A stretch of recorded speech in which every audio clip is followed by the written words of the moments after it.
Day 27 of learning German without memorizing words. Today, we are not learning grammar.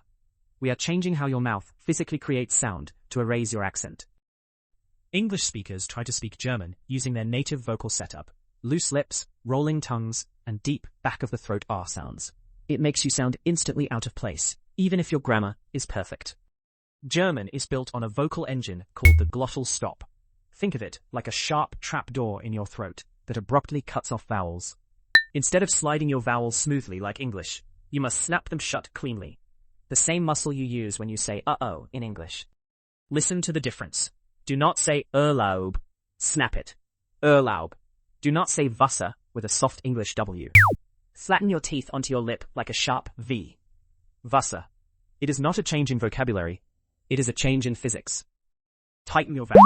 Sharpen your consonants. Hit follow for day 28, where we run our final high-speed conversational simulation before the master graduation.